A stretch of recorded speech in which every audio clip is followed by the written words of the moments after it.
Hello, good afternoon, ladies and gentlemen. Well, it seems I'm a bit slightly shorter than her. Okay, well, today my talk will be covering on the implementation of the smart energy management solution towards energy reduction and saving. So for today, I will be touching more on the conceptual and a little bit of explanation what is this energy management system or solution, or in short, we call it EMS, towards the energy reductions. So without further, I will just proceed. So as we are aware, energy costs increase due to a couple of reasons. First and foremost will be the increase of electricity costs, which usually generated by the high energy consumptions that usually measured in kilowatt hour. The next will be the high peak demand charges, followed up by high power factor penalties and high harmonic generated. Let's not forget that during the process or the production of your facilities or even plants, you could also have some maintenance or high maintenance incurred over the duration of the lifespan of the equipment. And last but not least will be the costing or the money that you have spent on replacing the electronic and electrical equipment that have sort of like failed over the time. However, as we are aware, we could actually do a lot of cost saving in a numbers of manners, such as we could reduce the consumption in terms of kilowatt hour. The next will be we could also reduce the reactive power costing, eliminating demand charges. The next that we will want to be interested on is actually to identify the energy glutton. So this one I will touch a little bit shortly. And the next one will be we are talking about the reduction of the maintenance costs, extend the service life of electronic and electrical equipments, and exactly register the demand per cost center. In short, we call it a cost center management. The last two will be we are talking about proactive measurement by means of a higher transparency of the electricity distribution. And last but not least will be the awareness that our employee or employer should be made aware of when it comes to the implementation of saving the cost or the energy consumptions. Okay? So today I would like to introduce a 3P strategy. So what is a 3P strategy? This is a purely a conceptual strategy that we introduce to our fellow colleagues here. So the first P that we are talking about, bear in mind, will be a power management. So that is the first thing that we have to do when it comes to the working towards the reduction of the energy consumption, or rather to find out where or how do we want to do the saving. So the first step that we normally do is the power management. So on the right top corner, so on this part, we'll be looking at a couple of example how we want to do a power management. Demand management is one of it. Data logging is another part. Cost center management and active loads control. So that will be always the first stage that we have to implement when it comes to a 3P strategy. This 3P strategy doesn't work as in just doing the monitoring itself, but rather we always classify this as an integrated holistic solution. It has to work together with another two more stages, which I will introduce shortly. The second stage that I will want to introduce will be the power quality monitoring. As we are aware, energy consumption that we have been experiencing in our plant, facilities, offices, and buildings, energy consumption is energy consumption, but nevertheless, we also have to take into consideration the quality of the power that we are using, whether it is healthy or unhealthy. And if it is unhealthy, we have to take a necessary action to mitigate the power quality issues. So this is where the second stage, power quality monitoring, comes into the pictures. And on the top left corner is some of the example that we are recommending that you could do for a power quality monitoring. Few of it would be consisting of measuring of the power quality, supervising, controlling, and also discovering the typical or different types of power quality that could be generated from your electrical systems. Last but not least, after you have done your power management or your power monitoring, and at the same time you have also done your power quality monitoring, you could decide on the appropriate solutions to actually mitigate all the issues that you could find from your electrical systems. So on the bottom right, you can see here, these are the few of the solutions which is related to the power quality problems that we could normally find on a particular plant or building.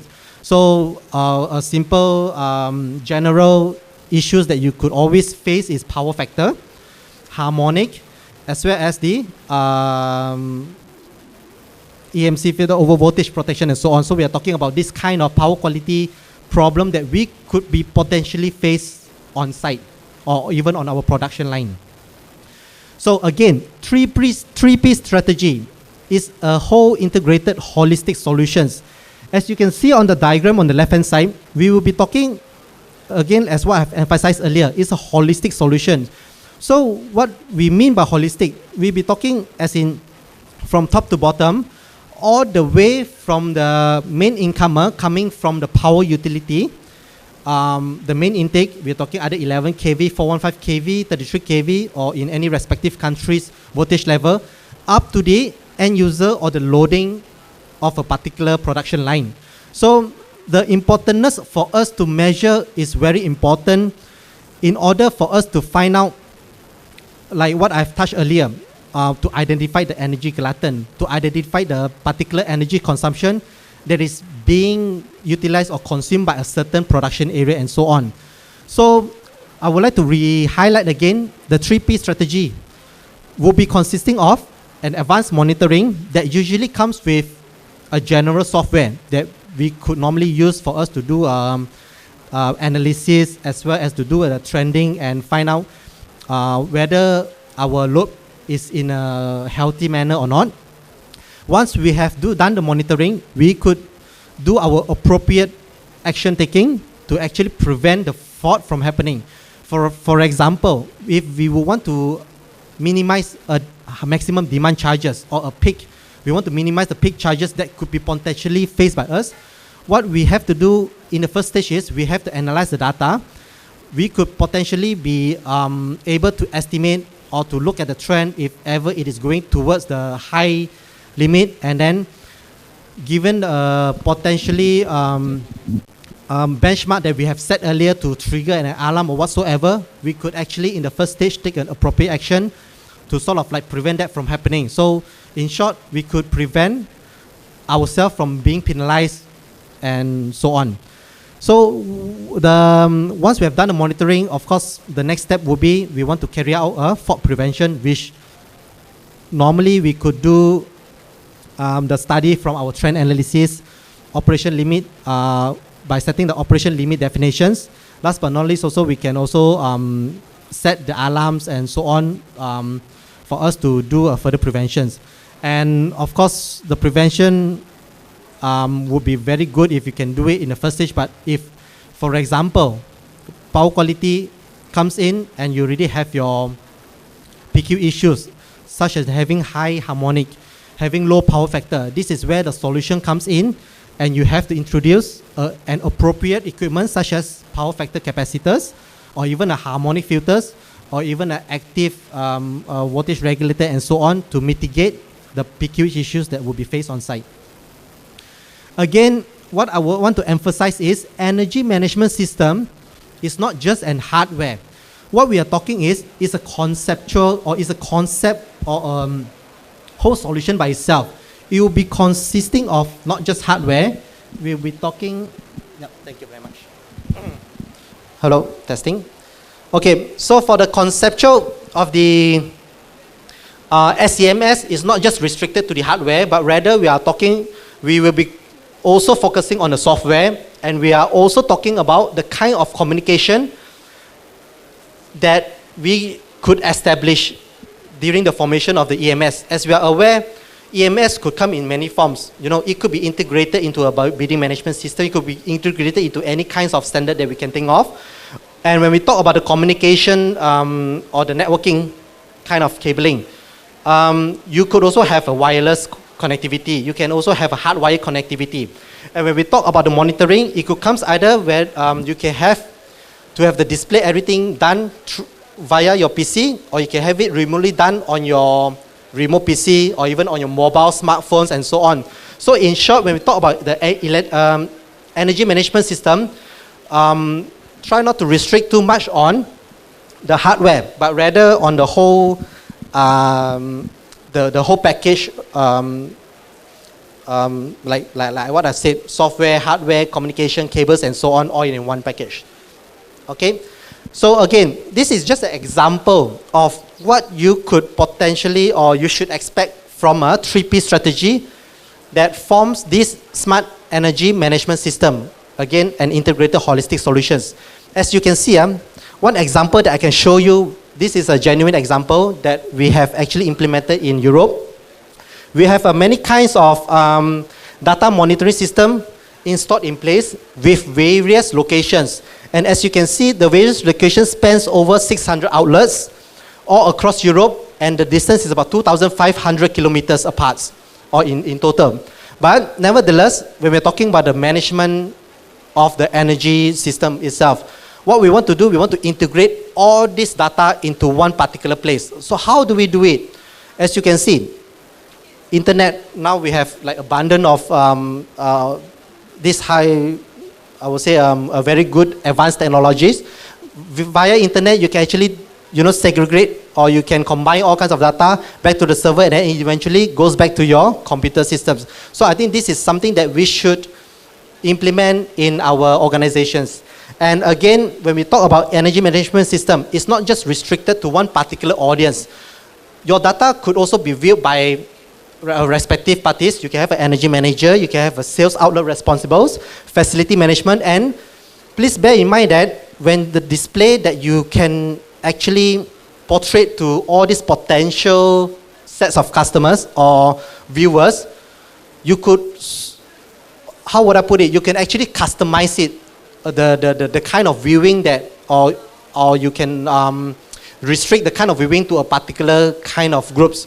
So, because we do not want at the end of the day, like for example, an energy manager, at the end of the day, they just want to see what is the consumption of the kilowatt hour, for example. But when we talk about electrician, maybe they want to know more about power quality issues, they want to know more about the behavior of the voltage, current, and so on. So when we talk about the customization of the viewing, it's very important to segregate the kinds of data that should be, for us to target to appropriate customers. So this is a kind of energy management system that we should have in mind before we start implementing in a broad way. Okay, so why do we use Geniza 3P Smart Energy Management System? So, our Geniza is actually originated from Germany. And this solution is actually designed as highlighted or boxed out to save energy and reduce CO2 emissions. Part 2 will be to reduce energy cost. Part 3, manage power quality and availability. Last but not least, we also want to improve the reliability, operation and maintenance. So think of energy management system or energy management solution as a long process. We do not want to just implement a certain kind of project and we do it a one-time off. What we want is a systematic approach over a long duration of time. If we can maintain 20, 30, 40, 50 years down the road, that is even better. This is what we should achieve when we talk about implementation of EMS. So that's why at the end of the day, when we're talking about improved reliability, operation and maintenance, this is the kind of aspect that we should have in mind before we proceed. So what are the reasons that we want to measure or even to monitor? So these are a few of the highlights, but not just restricted to these reasons. So I will just touch a few. What we want to do is enhance the overall efficiency of your electrical systems, for example. Also saving energy costs, enhance reliability, 6 nines, that would be very good. We are talking about in terms of decimals, So monitor power quality, reduce downtime, optimize maintenance. So this is a kind of many reasons that we should measure or even to monitor. Then what about the regulatory reasons? Nowadays, there are many organizations implementing energy management system. Some they can be doing it at their own will. Some can be doing it based on some standard that has been set internationally or even in a local standard form and so on. So of course, by us complying to all these kind of standards, we are also actually giving confidence level to our employees, to our clients, to our top management, or even to our shareholders that we are doing part of our job to manage our energy in such a way that we are, helping to be green and so on, saving money and those sort of things. So what I wish to highlight here is there's one very important ISO standard that actually has been established about 3 years back. So we're talking about this ISO 5001. So this ISO standard 5001 is purely for energy management systems. And this is generally, we are talking more on the documentation wise. How do we want to achieve this ISO standard?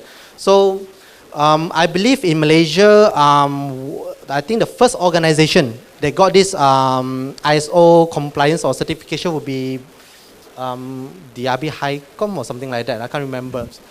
Or Saim Dabi. So, well, by having this compliance on this ISO, I will want to touch a little bit or give you a slight definition what is this ISO 5001 is all about, energy management, okay? So basically this ISO provides framework to develop a policy for a more efficient use of energy. At the same time, it fixes targets and objectives to meet the policy, and it uses data to better understand and make decisions about energy use. Measure the results, review how well the policy works, last but not least, to continually improve the energy management. So this ISO actually provides you a guideline or a framework for you to embark on your process to achieve the reliability, operational and maintenance of your electricity consumption or your electrical system. So one of the keywords that I wish to highlight in this particular ISO standard, they are actually providing you a systematic approach. Okay, as you can see here, systematic approach for you to manage your organization in such a way that you could very well manage your electricity consumption of your whole organizations. Okay, so the keyword is a systematic approach. All right, and then through the introduction of an EMS, the energy consumption can be systematically, economically, and ecologically reduced to up to 30%. This is just a general rule of thumb. Of course, what we are talking about, this energy management system, when talking about reduction of the energy consumption, it has to be coupled with the kind of solution that we would want to introduce after we have identified the kind of initiative that we wish to take. For example, we will want to improve or we want to upgrade higher efficiency of motor, for example, or we want to improve the power factor, or we want to improve the harmonic that we found from the electrical systems. So by having all those solutions in place together with the system, theoretically or just by general rule of thumb, easily 30%, but this is again, is just a guideline. Of course, more could be done depending on the progress that you have on site and so on. So of course, this results in a high potential of preserving the network stability. Okay. So this is just an overview of what a systematic energy saving that you could expect if you want to comply to the ISO 5001. By having the energy controlling at the top, up to the planning implementation. So you're going to have, I would say in cycle, you always analyze having the figures, after the planning of measures, take the appropriate actions, goes back to analyze, and it goes again, and again. So this is the kind of cycles of the EMS that we should achieve throughout the whole year. What are the objective and advantage of complying or even achieving these energy management systems? One of the key, I would say the highlight will be, energy management system can also be incorporated into other standards as well. One of each which I would want to highlight will be, it could also correlate together with the quality management system, ISO 9001, or it could even correlate to the environmental management system having ISO 14001. So what I'm trying to emphasize here is, with the same sets of data or measurement that you have, you could actually be benefited with two different kind of systems. So why do you want to have, this standalone, that standalone, whereby you can actually correlate all the system and then you form into a bigger pictures. So this is what we should obtain when it comes to the decision making to implement the EMS, and how well is this EMS fits together with the rest of the system that you have in place. All right. What are the objectives and the advantages of having what I've just stated earlier? Optimizing the use of energy, Okay, improve the energy efficiency, reduce costs, increasing employee awareness, cost center management, and of course, early detection and correction of significant changes through continuous monitoring. This is, of course, the ultimate aim that we want to achieve. So this is just an illustration. After you have all the implementation of the monitoring system in place. Excuse me. So once you have the monitoring system in place, there are some of the most promising saving potential that you could actually identify at your plant or even your facilities. It can go all the way from the main incomer, coming from the power to utility, up to the respective load. So every part of the loads or stages, you could have a potential saving. But how well the saving could be achieved it has to be measured. Otherwise, we wouldn't know what we have done. We wouldn't know how much energy that we have saved and so on. So, like I said, if we take an appropriate action, we take appropriate solutions, appropriate management systems, of course, eventually we were able to do what we want to do at the end. So one of the few case studies that I wish to highlight is, this is just an example. If you want to spend a little money to save, to spend on purchasing a high efficient motor, by having, if just a typical scenario, if you purchase a motor, say example less than 1,000 euro, and with the motor, you could actually do a lot of saving, as in, by a general rule of thumb, this motor actually saves you about 8 cents euro per kilowatt hour. Over the year, in less than 1.5 years, you can have your ROI back. But again, all this has to be measured. If you do not measure, you will never know whether whatever initiative you have taken is actually successful or not. Okay? So another set of solutions that you could actually do is, when we talk about energy consumption or energy reduction, nowadays we talk about peak demand optimizations, all right? So this is quite commonly faced by the organizations. So what do you mean by peak demand management? Of course, with the trend, you can easily see, there's a peak detector at the end, on top of this line. So basically, whenever we exceeded the line, of course, we'll be charged by the power utility and so on. So what do? We have to identify this range. And then eventually, we have to do a certain, some sort of a peak demand management so that, we actually brought down the peak and we have the peak distributed evenly with the rest of the, I would say, the other load duration, okay? But of course, all this has to be measured by the data. Without the data, you will not able to see this kind of trend or this kind of, the peak graph that you would able to see. Okay? So, and again, peak demand management has been consistently proven means of significantly lowering your electricity energy cost. Okay? Okay, so again, this is again the advantage of implementing EMS. You have an extensive portfolio of measurement devices. When you have measurement devices, you can have all these devices connected into these systems, and then you have everything integrated, and then you have all in place. Okay, automatic measurement data readout, something that you wish to have. When it comes to everything automated, you have all the data recorded and stored. Flexible and scalable system architectures. Okay, grid-based system software. Basically, this grid-based is the term used for our software, and best possible power quality and secure power supply. So basically, this is what we want to achieve at the end of the implementation of the EMS.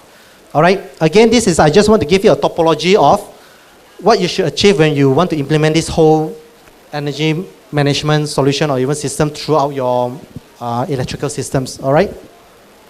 Of course, the most important is, everything comes with the software. Without proper software to do the data analysis or even, the storage of the data, you will not be able to do the appropriate studies or trend analysis. So at the end of the day, you will not be able to do appropriate solutions advising. So, of course, what do we look for when it comes to energy management software, right? So what do we need is, nowadays we like to look at the topologies and then we look at the graphic programming, alarm management, report generating. These are some of the basic features that we want to get from the software. So at the end, I would like to highlight what are the 6-step strategy to reduce the electricity cost. I will just jump straight at the end. As we can see, by reducing the energy consumption, it could come by many areas. First is the reduction of the kilowatt hour. We can reduce the power factor, reduce the peak demand, Then after that, if we have a proper cost center management in place, we will be able to do a little bit of tweaking in terms of the energy consumption across the organizations. Of course, the purchasing, we are talking about optimization, the tariff and supplier selections. Last but not least, we have to also need to create the awareness to our employees or even the employers. So all these factors actually contribute to how we want to reduce the electricity cost. So we just don't think about the hardware by itself, but rather, all these factors that comes into as a one package, all right? So this is just few of the local project references that I want to share with you. So we have all this implemented in a local facilities, whereby by implementing 40 over units of power monitoring devices, we could actually save maximum demand from this particular plant. And indeed, for the first stage, they actually saved minimum 20%. Just by having the first stage implementations. Sorry, Roger, because the time is up. Right. So perhaps you, wrap up, please. Yeah. Sure, this will be the last slide actually. So basically, this is another project reference which I could actually highlight if you visit my booth later on. So